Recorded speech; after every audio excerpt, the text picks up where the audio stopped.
I had been a kindergarten teacher for 6 years before I died, or rather, before I woke up in a different body, inside a different century, inside a palace whose walls breathed politics the way mine once breathed chalk dust. My name, in the life I remembered, was Soyeon, 29 years old, unmarried, fond of barley tea and children who asked too many questions. My name in this life was also Soyeon, but here I was Hwan Han, the lowest rung of the royal consort hierarchy in the court of King Senjo of Joseon. No family connections worth speaking of, no beauty that turned heads at court, the daughter of a ninth-rank provincial clerk whose greatest contribution to the capital was paying his taxes on time. I had arrived in this body a year ago. I spent the first 3 days weeping, the next week cataloging everything I knew about Joseon court politics from historical dramas, and the remaining 11 months doing absolutely nothing that would get me noticed. It was a fine strategy. It was working beautifully. And then Lady Choi was executed. Lady Choi Un-sim had shared Haewon Hall with me, she as its principal occupant, a mid-ranking guillotin with soft eyes and a laugh that carried down the corridor, I as the unremarkable afterthought assigned to her hall's eastern annex for lack of anywhere better to put me. She had been kind to me in the distracted way the favored are kind to those they do not perceive as rivals. She once sent her maid to bring me persimmon rice cakes during the autumn festival. I had eaten them alone, grateful and a little sad. Her father's corruption unraveled like a poorly knotted sash. Bribery, conspiracy, 3 generations of carefully accumulated power dissolving in a single royal decree. Lady Choi was given a length of white silk on a cold Tuesday morning. She left behind a 3-year-old son. Prince Yi Si-won, 3rd Prince of Joseon, suddenly became the most unwanted child in the palace. The problem with raising the child of a disgraced consort was that it made you look like you sympathized with traitors. Every senior court lady found reasons to be otherwise occupied. Every Gwyn and So-yi developed urgent illnesses whenever the child's name was mentioned. For 2 weeks, the 3rd prince existed in a bureaucratic nowhere, his wet nurse feeding him, his small retinue of servants watching each other nervously, no official guardian assigned. I was making sikya when the royal edict arrived. It was August. My allocated ice was insulting in its quantity. 3 small blocks, enough to cool nothing, barely enough to keep the sweet rice drink from fermenting before I could finish it.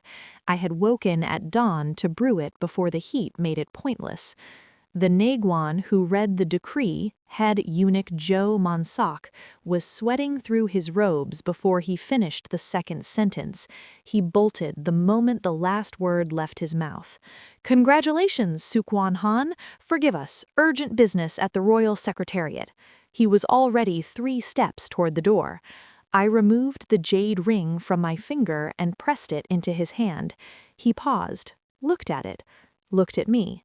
"The Office of the Inner Court will naturally review the resource allocations for your hall," he murmured. "Now that you are responsible for a royal heir, some adjustments will be made. Ice, perhaps a second kitchen maid." "Thank you, head eunuch Jo." He left. My personal maid, Bori, rounded on me the moment the gate closed.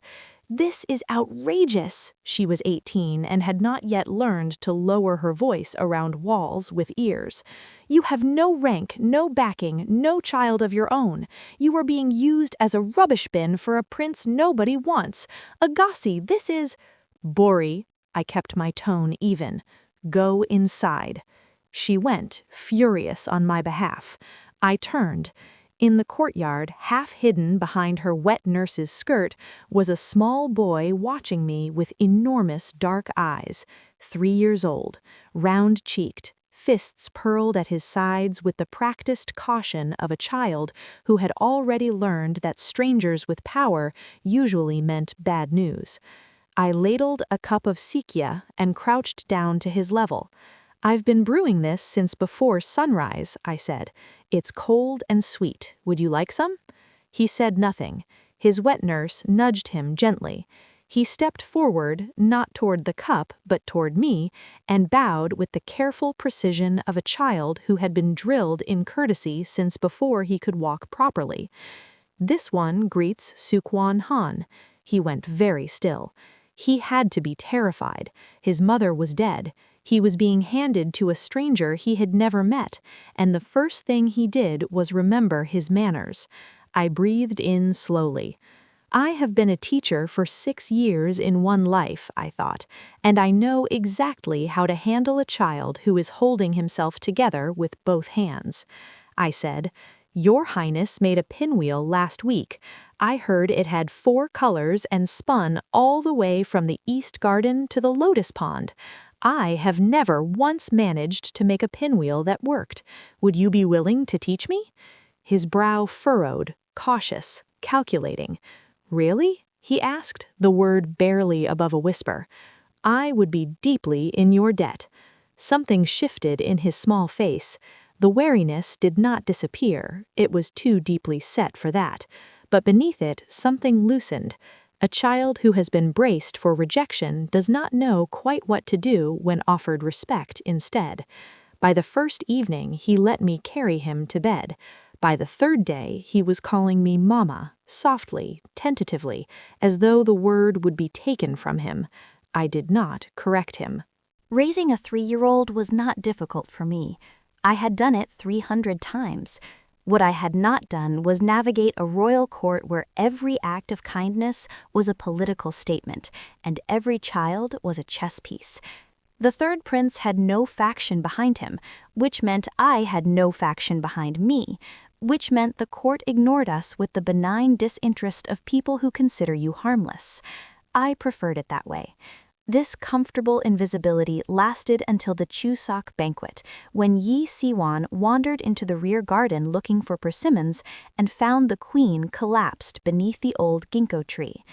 The queen, Jungjun Yunhua Jin, was the daughter of a once great military family. Her father and brothers had served the king through his early reign, holding the northern border with their lives. When their success made the king nervous, he found reasons to send them further north, into harder campaigns, until one winter swallowed them whole and did not give them back. She had been ill since then.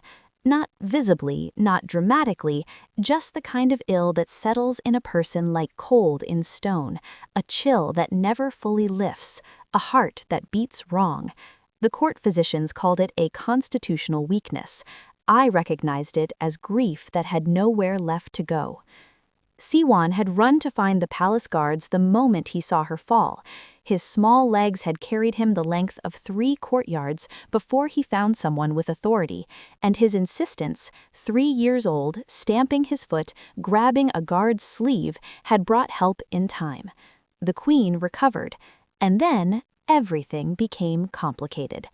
The queen began sending gifts to Hwan Hall: silk, winter persimmons, a small bronze warming brazier that was by palace standards an ostentatious declaration of favor.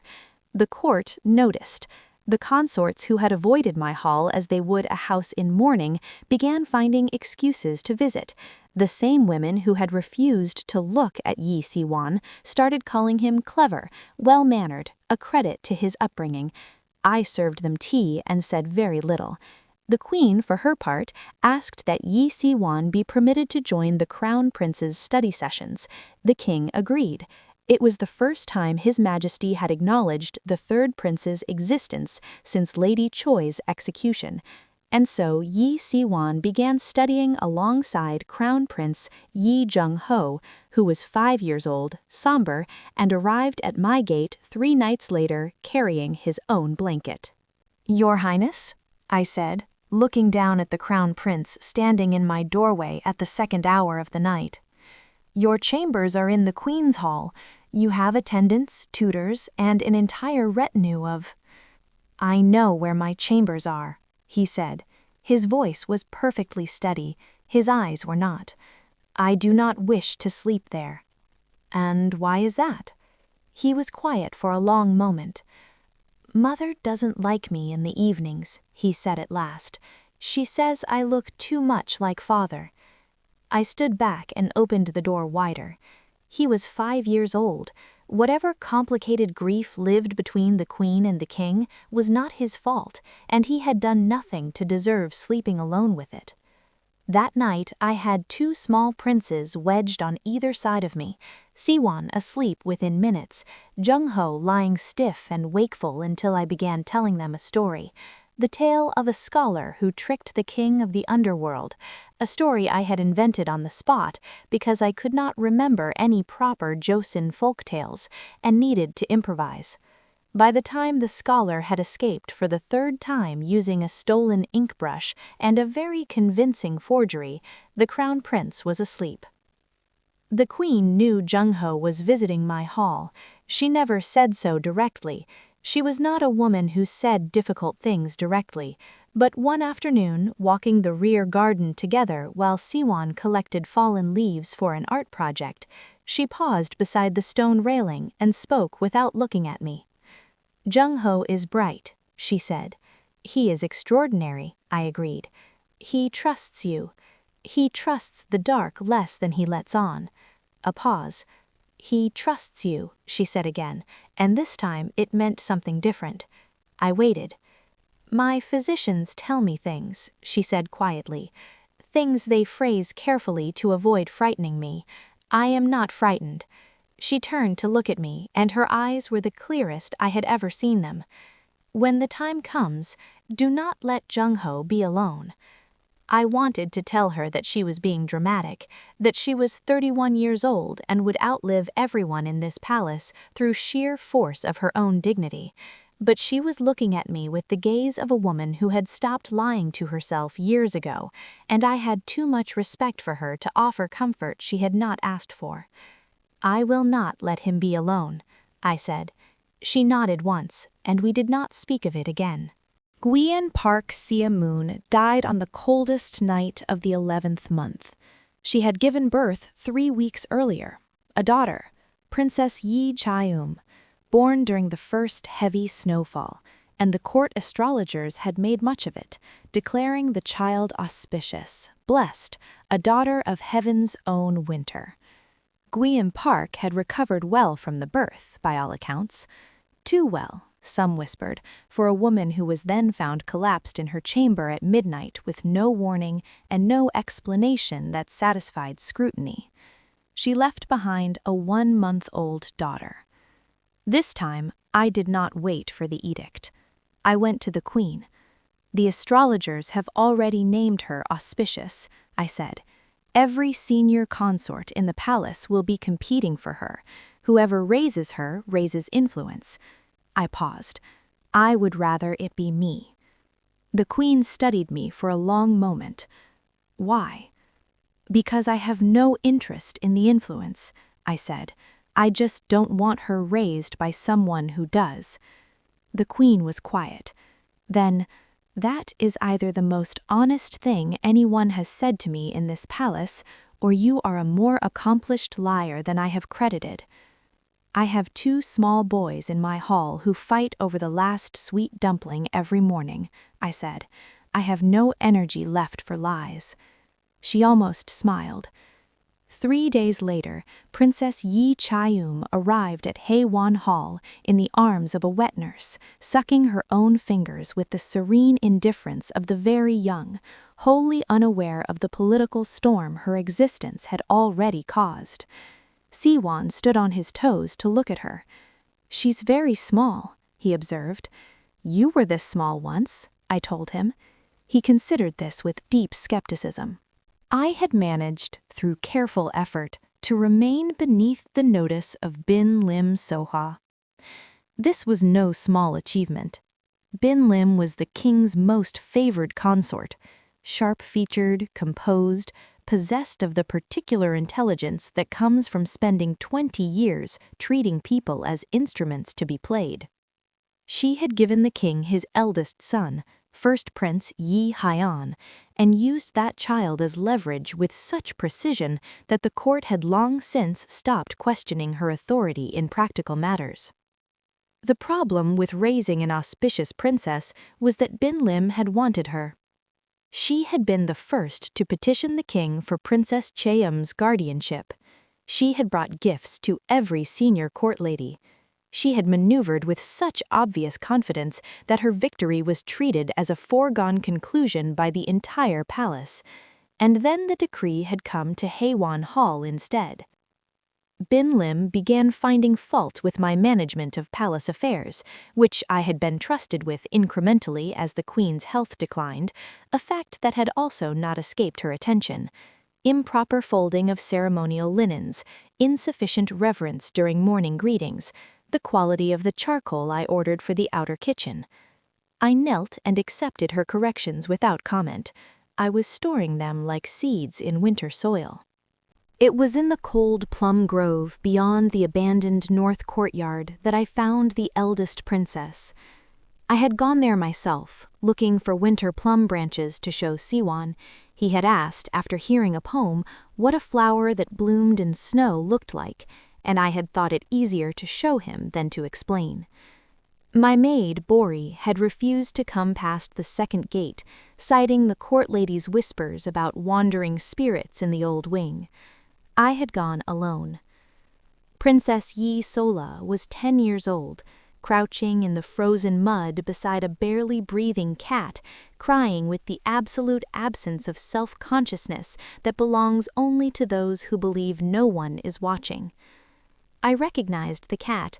It was a Persian given as tribute, white, blue-eyed, one of several distributed among the senior consorts.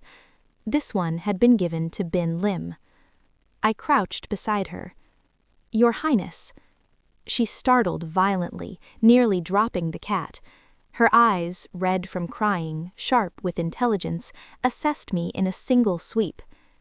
"Sukwan Han," she said.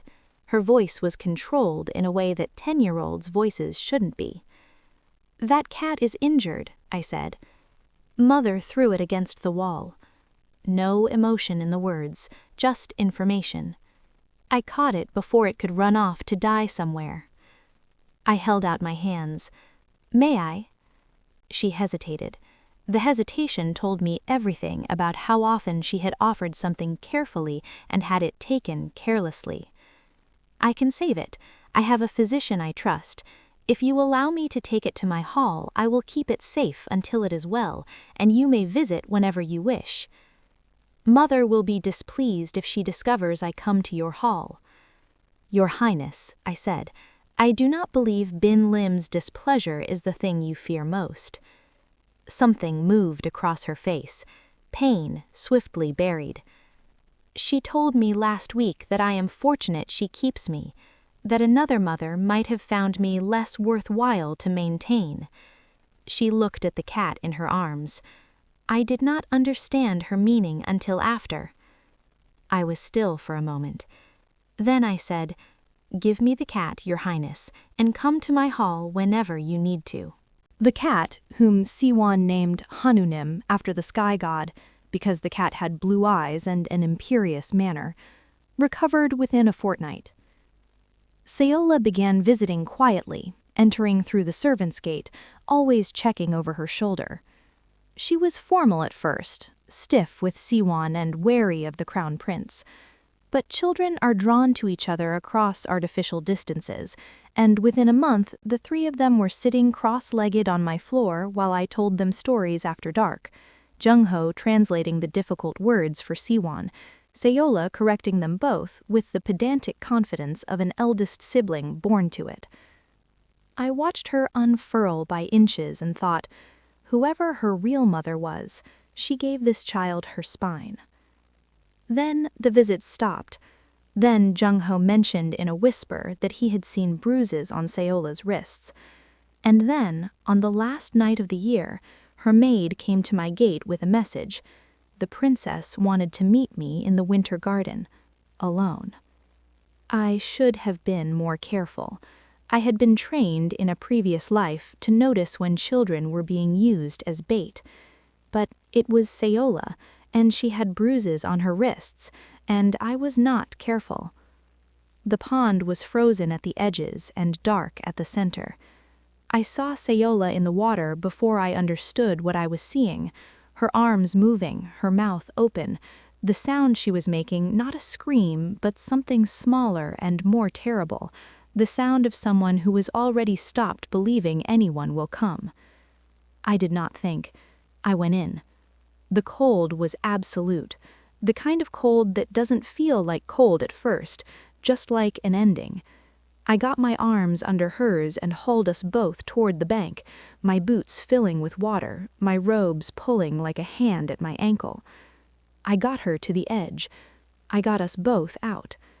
And then the torches came and the voices and Bin Lim's silhouette against the light, and I understood with perfect clarity exactly what I had walked into.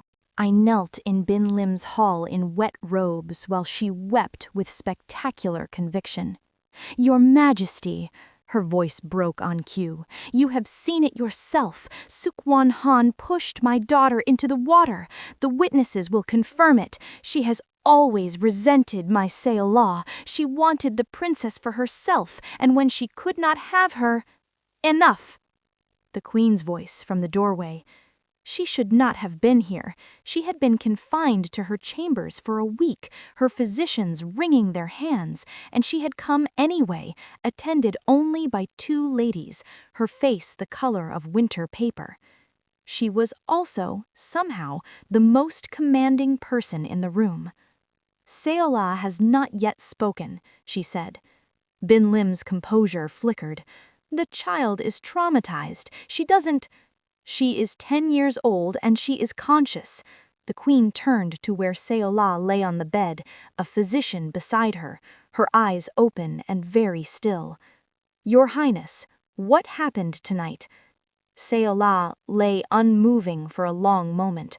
I had not asked anything of her. I had not looked at her with expectation, had not tried to catch her eye, had not done anything that could be construed as pressure. Whatever she said, I would accept. She sat up slowly. She looked at Bin Lim, at the woman who had raised her with precise, calibrated cruelty for 10 years, and something in her face resolved, not hardened, resolved, the way a young tree straightens after a long wind. She bowed toward the king, who had arrived with the commotion and stood now at the room's edge, his expression unreadable. "Father," she said, "I was pushed into the water by my mother's orders, not by Seok-won Han, who came alone to rescue me at risk of her own life." She paused. "And there is something more I must tell you." She rolled up her sleeve. The bruises were old and new together, layered in colors, purple, yellow, green, the stratigraphy of repeated injury. The room was very quiet. "I am not my mother's daughter by birth," she said. "I have known this for 2 years. My mother cannot bear children. She found a woman outside the palace, a commoner, silenced after my birth, and raised me as her own to secure her ambitions. Everything I have been taught, every year of my life, was in service of her ambitions, not mine." Her voice did not tremble. "I am telling you this because Seok-won Han once told me that children should not carry their parents' debts. I did not understand what she meant until tonight." Bin Lim was stripped of her rank within the hour. The investigation moved quickly after that, too quickly, which told me the king had known more than he admitted. The commoner woman who had been silenced was found in records, her history resurrected and her story told.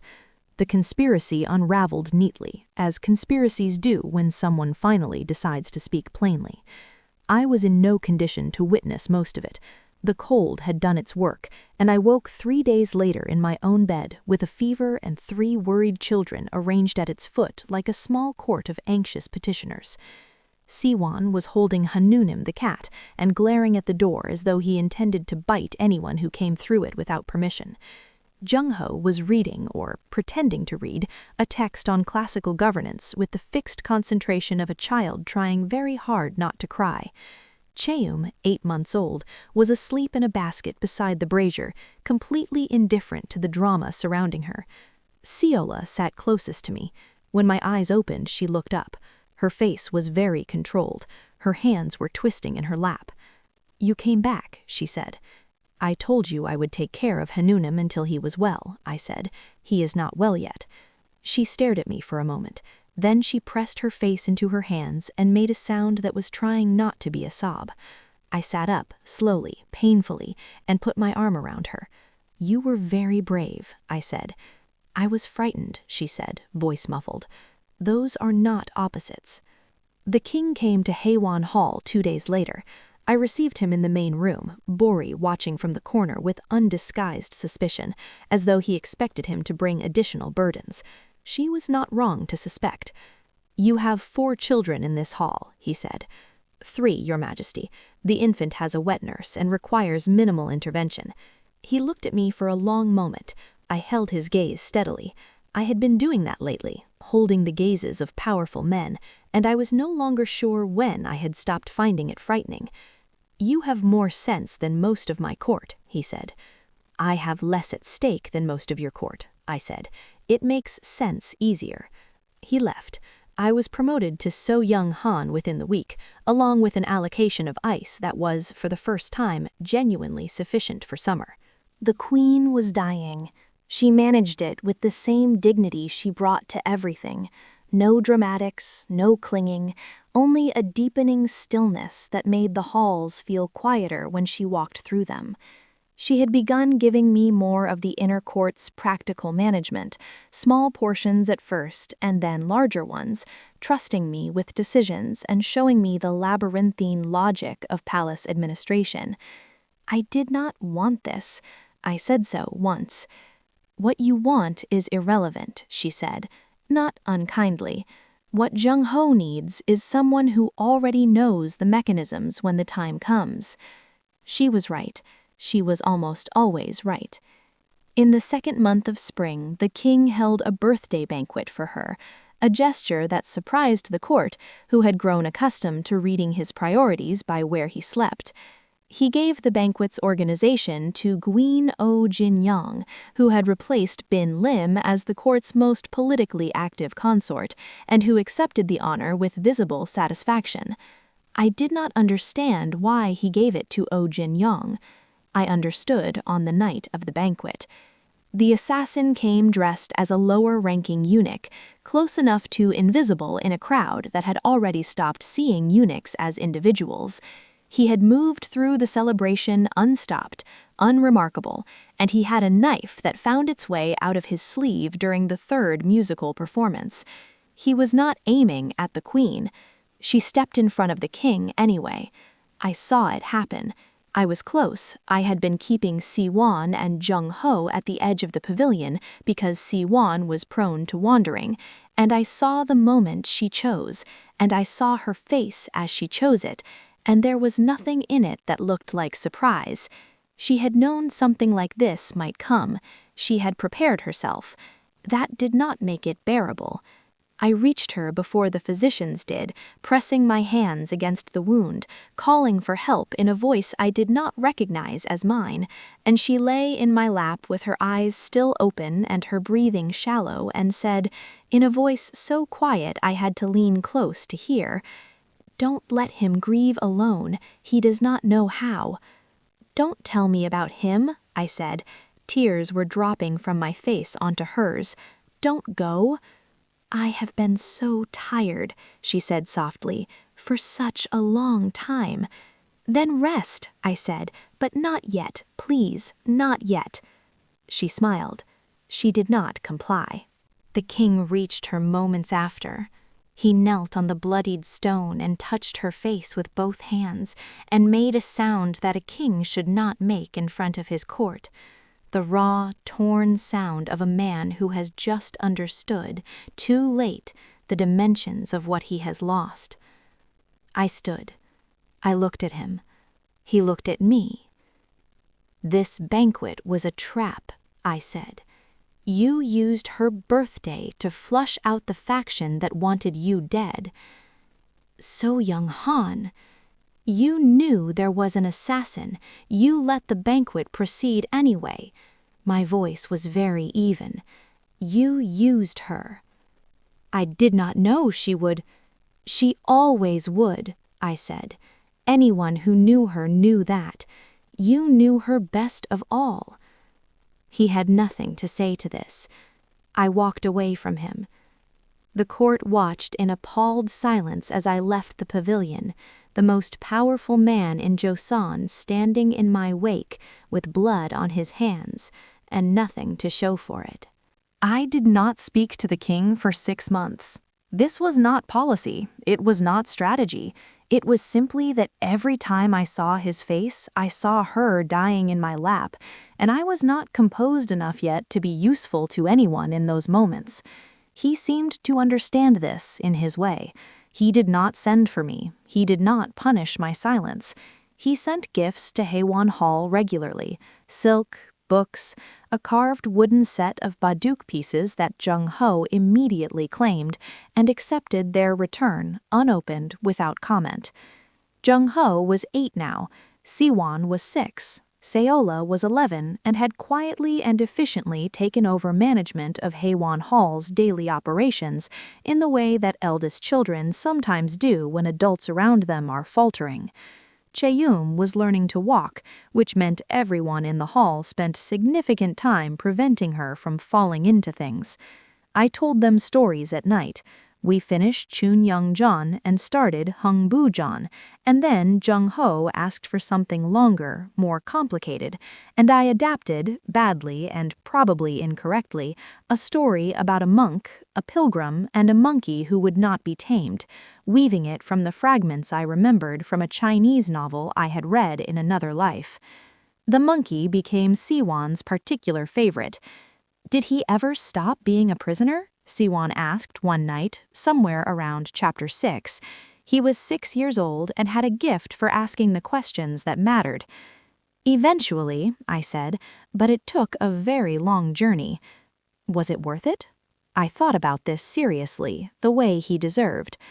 He found out what he was capable of, I said. I think that was worth more than the destination.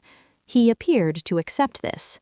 In the spring, I took all 4 children to pay respects at the royal tombs.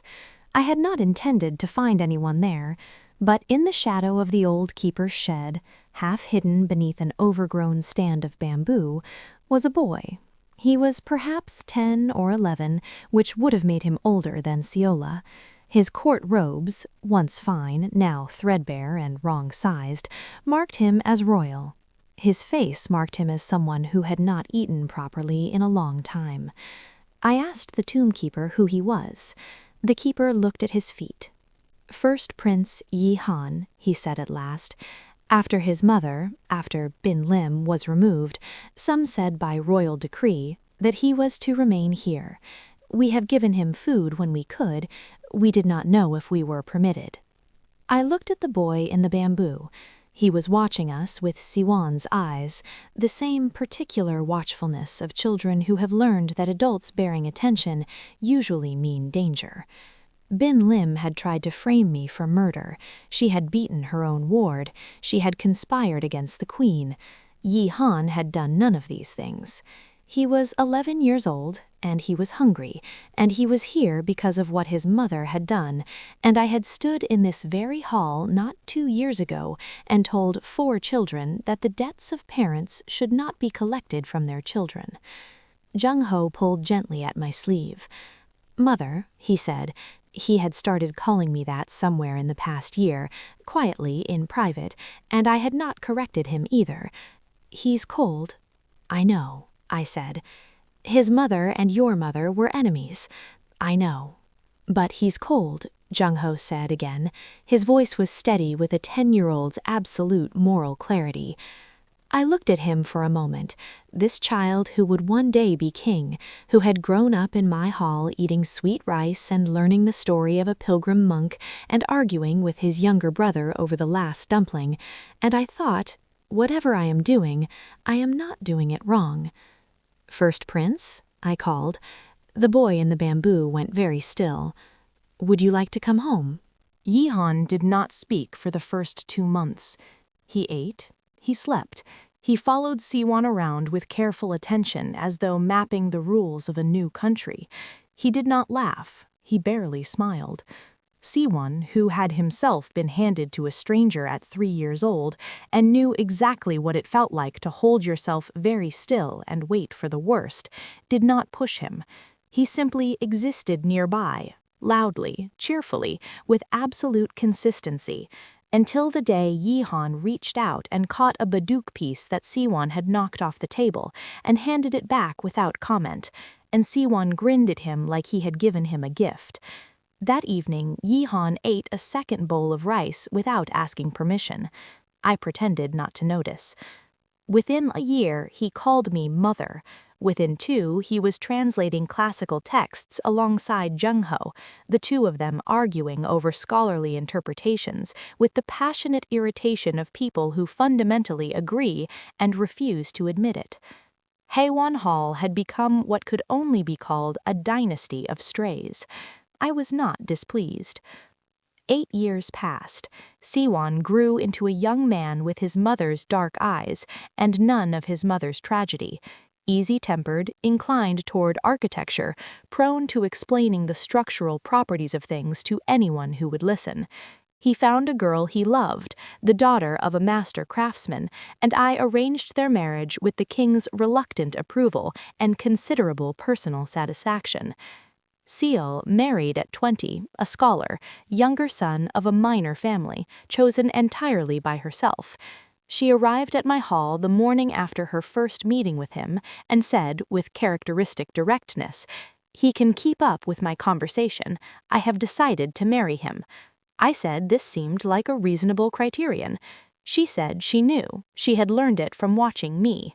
I was not sure what to do with that.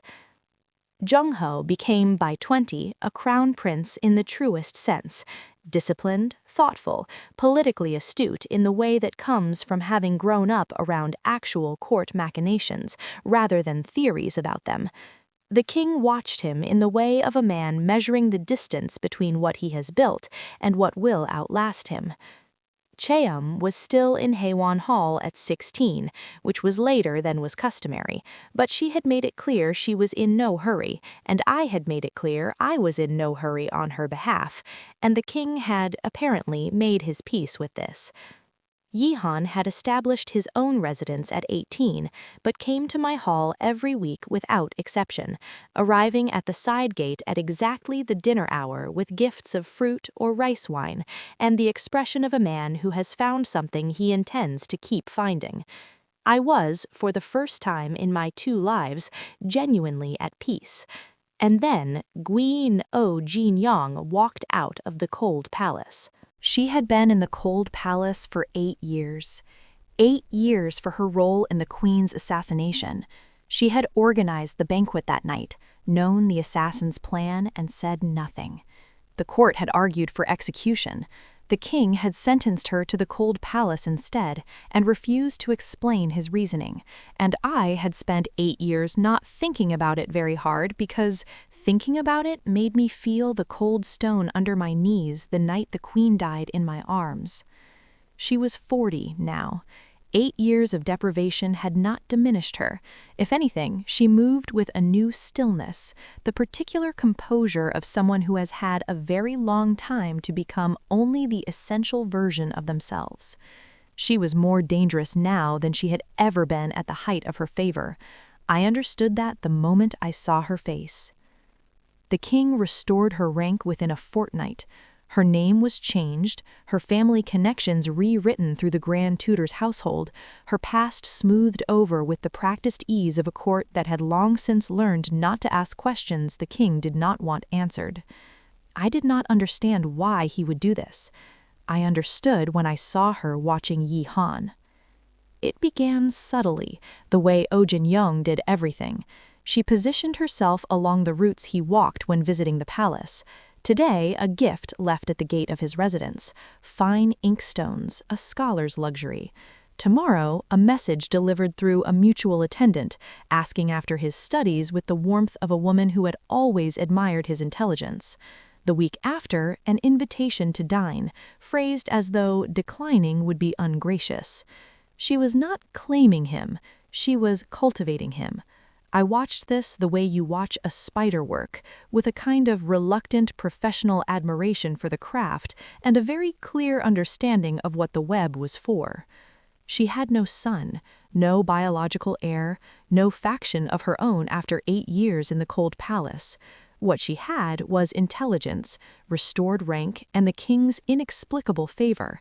What she needed was an instrument, someone with royal blood and proximity to power, someone whose loyalty could be redirected, someone whose position in the succession made him worth controlling.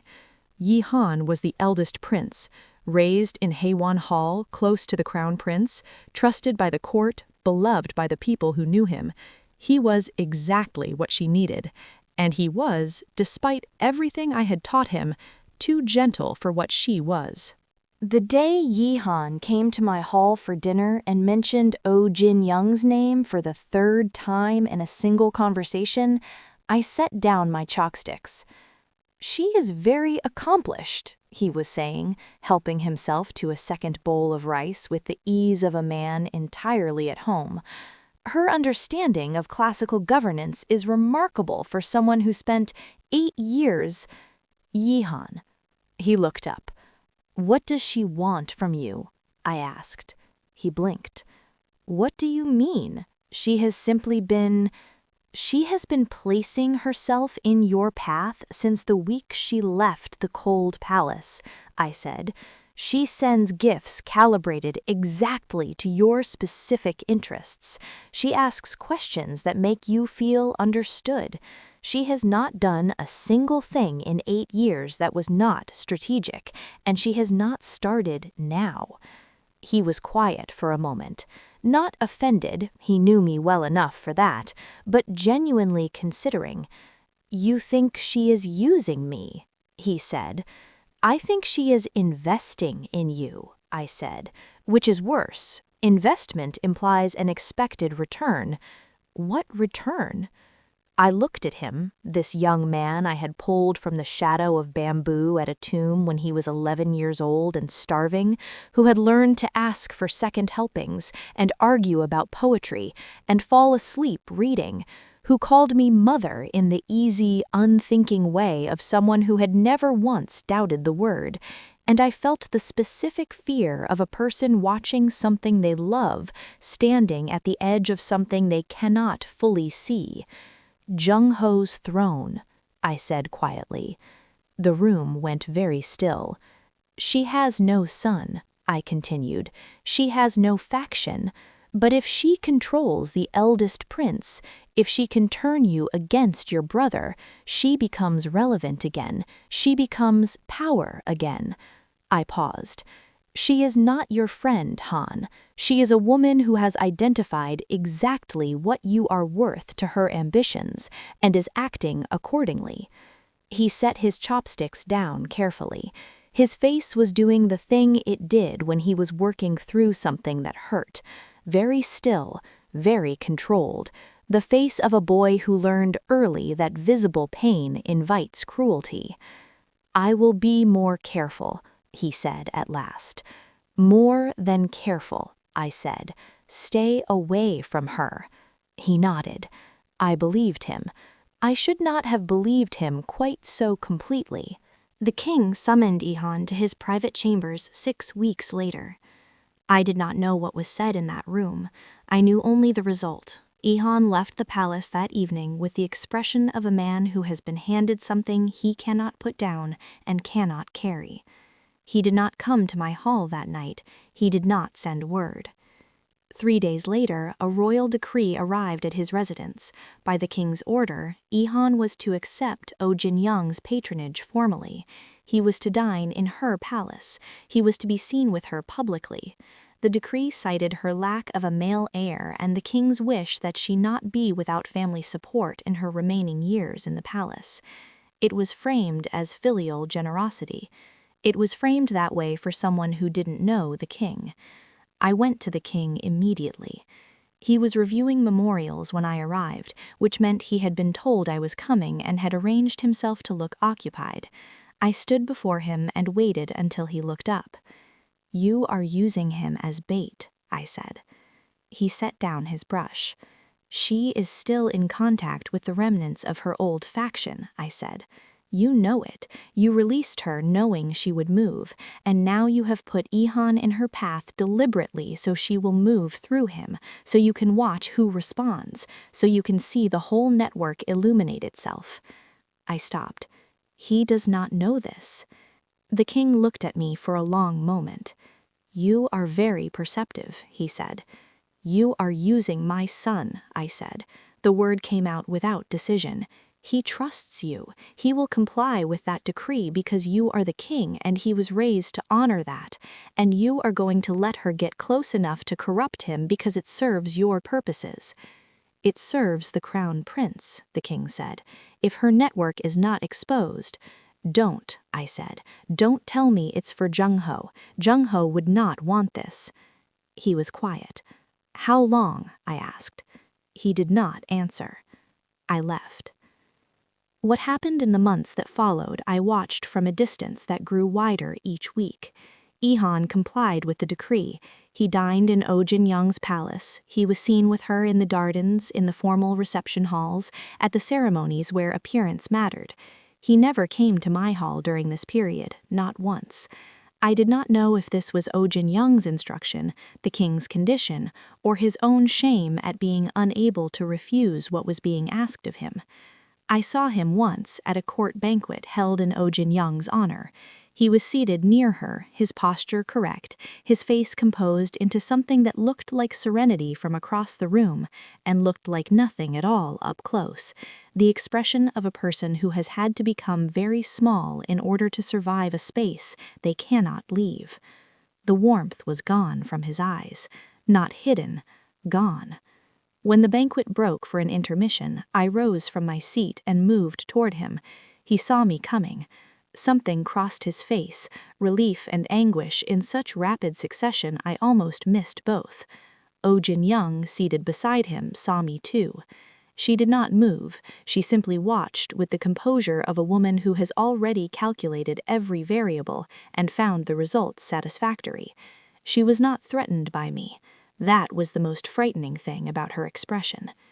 Before I reached him, Yehan stood. He bowed, to me a formal bow, the bow of a prince to a senior court lady, not the bow of a son to a mother, and excused himself from the banquet entirely. He was gone before I crossed the room.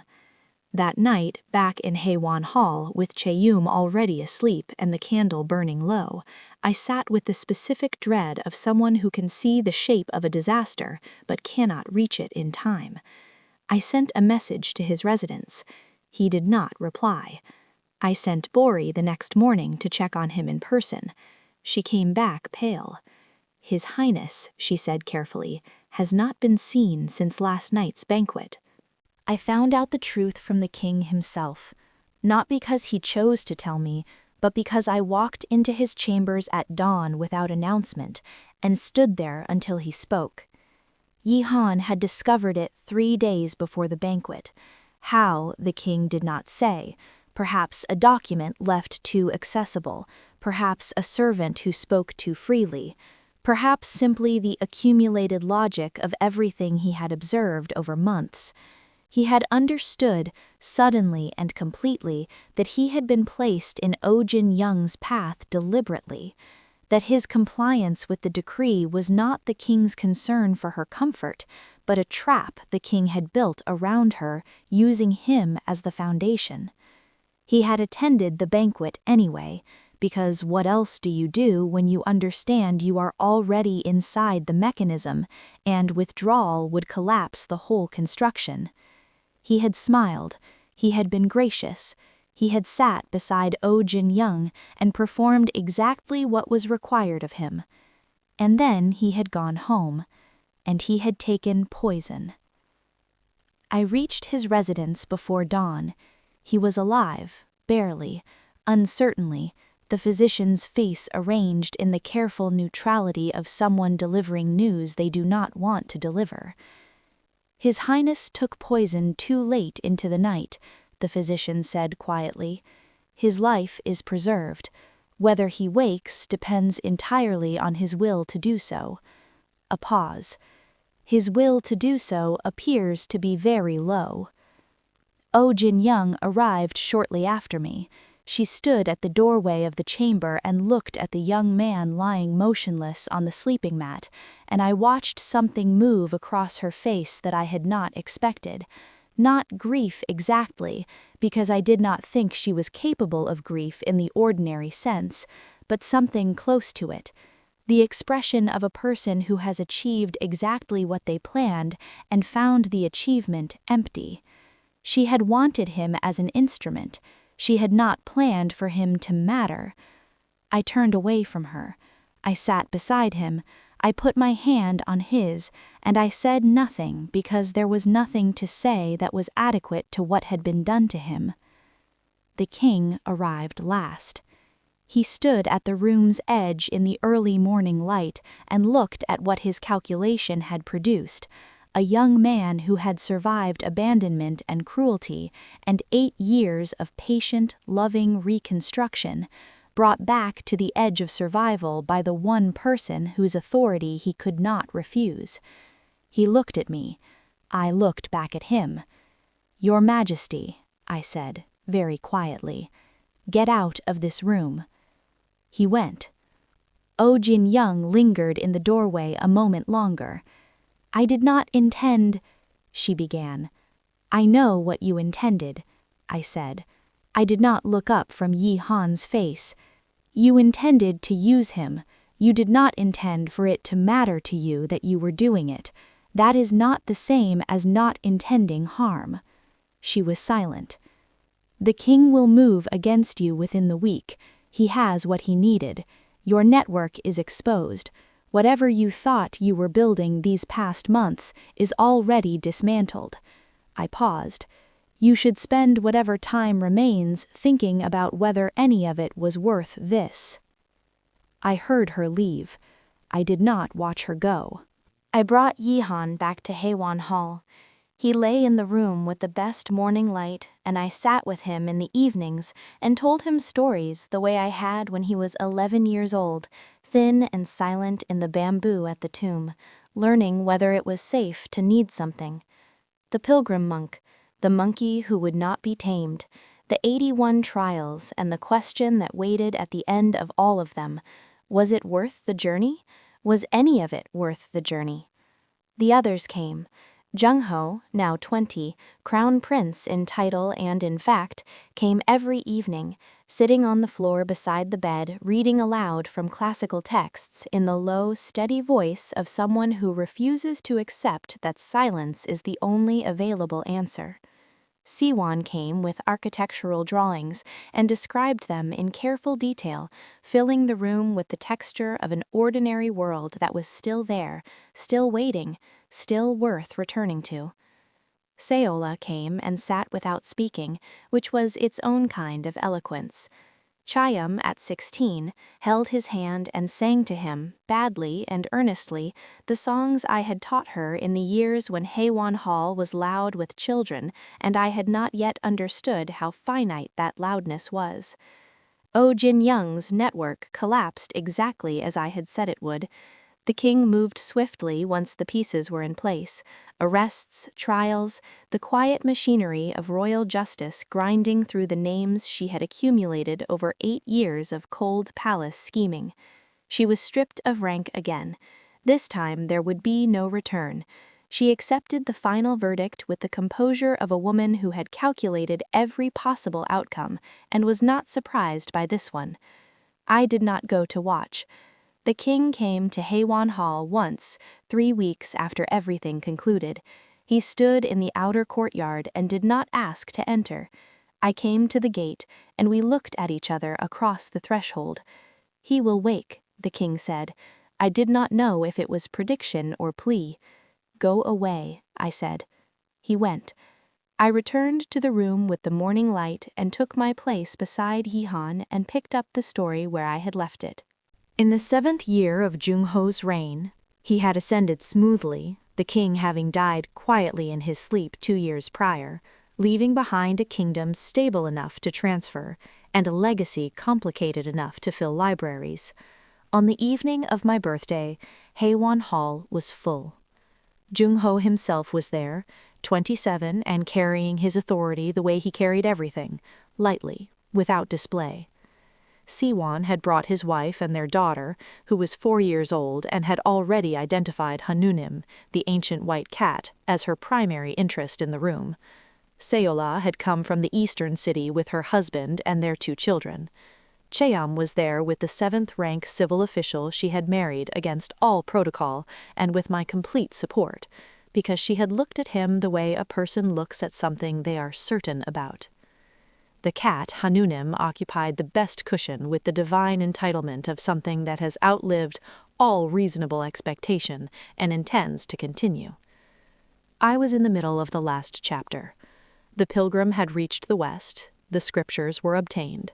The monkey, faithful, impossible, uncontainable, stood at the end of the road that had always been a road toward himself, and the question that had been waiting since the first page was finally ready to be answered. Did he find what he was looking for? The voice was rough from long disuse, quiet, uncertain in the way of someone testing whether the air of a room will hold them. Every person in Hwan Hall stopped breathing. I turned. Yehan was sitting up. 7 years he was sitting up, his face gaunt and his eyes unsteady, and his hands gripping the edge of the sleeping mat as though he was not entirely sure the room was real. He was looking at me from across the full width of the room, across the crowded, candlelit, gloriously ordinary room full of the family I had built from nothing but stubbornness and the refusal to let anyone be alone. Did he find what he was looking for? He asked again, softer. His eyes were very clear. I found that I could not immediately speak. Jung-ho at my right was very still. Siwon had his hand pressed flat against his own chest. Seola was not performing composure for the first time in her life. Cheam was already crying with the uncomplicated openness of someone who had never learned to hide it. I set down the book. I crossed the room. I sat beside him on the edge of the mat, and I looked at his face, older than it should have been, marked by 7 years of absence, but present, undeniably and entirely present, and I thought about the monkey who had been imprisoned under a mountain for 500 years and had come out of it not broken, but ready. Yes, I said, he found exactly what he was looking for. Was it what he expected? No, I said. It was better. It always is. He was quiet for a moment. Around us the room had begun to breathe again, Cheam's crying becoming laughter, Siwon moving toward us, Jung-ho's hand finding his brother's shoulder with the wordless certainty of someone who has been waiting 7 years to perform that single gesture. Yehan looked around the room slowly, at all of them, at the cat, at the architectural drawings stacked in the corner and the children's ink practice papers that had never quite been cleaned up, and the candles burning low in their holders, and the ordinary accumulated texture of years of people choosing to come back to this room again and again. Then he looked at me. "I'm hungry," he said. I laughed. It came out broken and complete at once. The laugh of someone who has been holding something enormous for a very long time and has just been given permission to set it down. "Cheam," I said, without looking away from him, "go heat the rice." "I've been heating it for 3 hours," she said, already moving. I knew. The candles burned, the cat slept, the room filled with the sound of people who had waited long enough and were done waiting now. The sound of 7 years of silence finally, completely answered. Outside, the palace went about its business, indifferent as it had always been. Inside, Hwan Hall, which had been a nobody's annex and a political backwater and an accidental nursery, and the most important place in the kingdom depending on who you asked, the family that had been built from wreckage and stubbornness and the simple repeated act of choosing sat together and ate warm rice in the candlelight. It was enough. It was more than enough. It was everything.